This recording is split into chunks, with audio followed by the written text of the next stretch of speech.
Stop stop. কি হচ্ছে? Sir rehearsal করতেছিলাম তো আপনাকে একটু বাজিয়ে শোনালাম স্যার। আমাকে বাজিয়ে শোনানোর কোনো দরকার নেই, সময় মতো বাজালেই চলবে।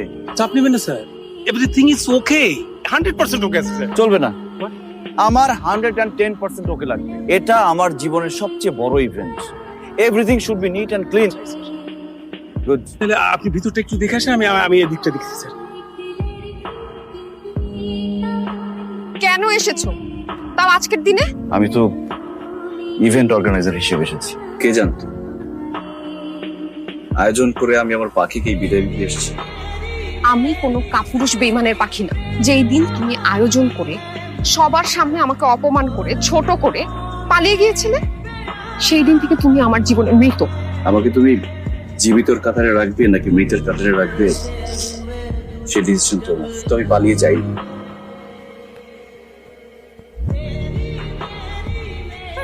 হ্যাপি বার্থডে পাখি।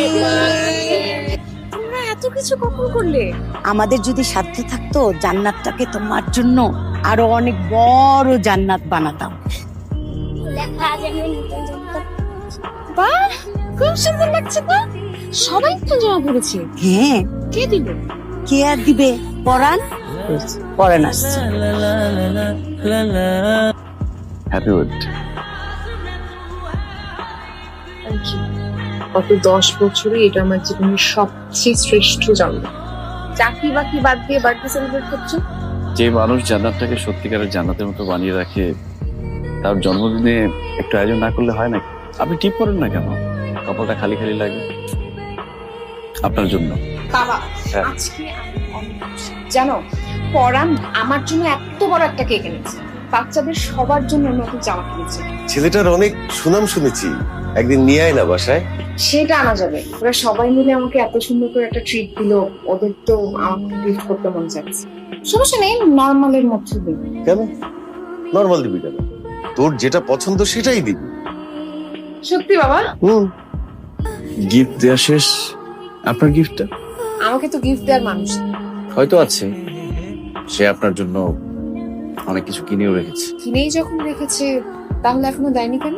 কারণ সে দেওয়ার সাহস বা সুযোগ কোনোটাই পাচ্ছে না। বলে দিস, শুধু গিফট দিলেই হবে না, ঠিকঠাক মতো প্রপোজটাও করতে হবে। আজকে আমাদের শুভ দিন, পরান পাখি খুশির দিন। পাখি চলে আসছে, পাখি চলে আসছে।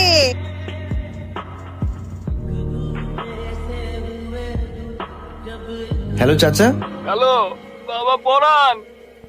প্রচন্ড আগ্রহ নিয়ে আমি জান্নাতে অপেক্ষা করছিলাম। আমার পাখি কখন আসবে আর কখন তাকে আমি প্রপোজ করব। সারা রাত এক্সাইটমেন্টে আমি ঘুমাতে পারিনি। যখন সে সময়টা এলো, হঠাৎ করে আমার মেজো কাকার ফোনটা পেয়ে আমার হিতাহিত জ্ঞান থাকে না। বাবা মা নাকি অ্যাক্সিডেন্ট করেছে, আমার মা নাকি স্পটেই মারা যায়। বাবার অবস্থাও আশঙ্কাজনক। বুঝতে পারছিলাম না আমি তখন কি করব।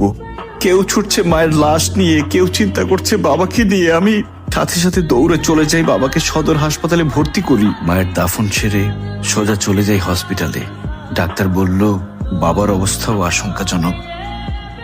তারপর টানা 1 বছর আমার বাবা মৃত্যু যন্ত্রণা সহ্য করে থাকতে না পেরে বাবাও চলে যান। একটা ফোন তো করতে পারতে। তাড়াহুড়ার মধ্যে ফোনটা যে কখন কোথায় হারিয়ে যায় বুঝতে পারিনি। তারপর আমি যে তোমাকে খুঁজিনি তা কিন্তু না। জান্নাতে গিয়েছিলাম একবার, তারা বলল তোমরা তোমাদের ঠিকানা চেঞ্জ করেছো। নতুন ঠিকানা কেউ বলতে পারলো না। এসব কি হয়ে গেল পাখি? আমি জানি না পরাণ, আমি জানি না তুমি কিভাবে কি করবে, কিন্তু তুমি আমাকে এখান থেকে নিয়ে যাও। তোমাকে ছাড়া আমি বাঁচবো না। তোমার পাখিকে নিয়ে যাও। আমার কোল শূন্য হবে, কিন্তু অপ্রত্যাশিত অপমানজনক ভাবে আমার কোল যেন শূন্য না। আপনার কথাটা আমি ঠিক বুঝতে পারলাম না। তুমি পরান, তোমার কাছে উন্নতি করছে। বাড়ি ভর্তি 2 পরিবারের অতিথি, পরিবারের সামনে, সমাজের সামনে আমাকে অপমান করো না বাবা। পরাণের কাছে পাখি ছাড়া আর কিছুই নেই, ওটুকু কেড়ে নিবেন। সবকিছু এখন তোমার হাতে বাবা। কিন্তু পাখি পাখি তো সেটা মেনে নেবে না। কি করে মানাবে সেটা তোমার ব্যাপার। আমি তোমার কাছে আমার মেয়েকে ভিক্ষা চাইছি বাবা, ভিক্ষা চাইছি। আমার এসব কোনো কিছুর দরকার নেই, কাউকে দরকার নেই।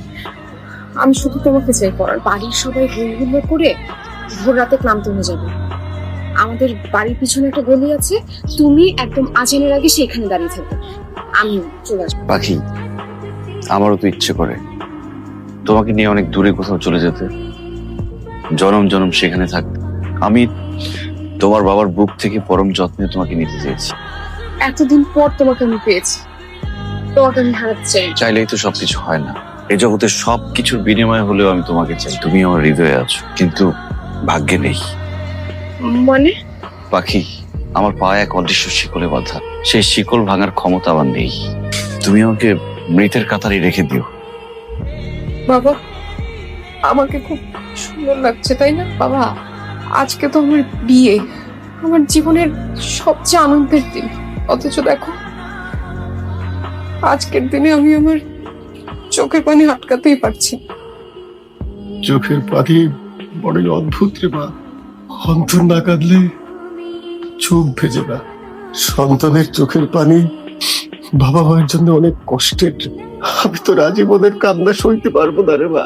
তোর মন যা সায় না তাই কর মা। তোমাকে খুব সুন্দর লাগছে।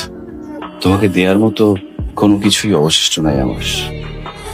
সঞ্চয় বলো আর হারানোই বলো, এই রিংটাই শুধু আছে আমার কাছে। তোমার নতুন জীবনের শুভকামনায় এর চেয়ে ভালো গিফট আমি আর পাই নাই। একই আংটি, একই আঙ্গুল, দেওয়ার মানুষটাও একই, শুধু সময়ের ব্যবধানে ব্যাখ্যাটা বদলে যায়।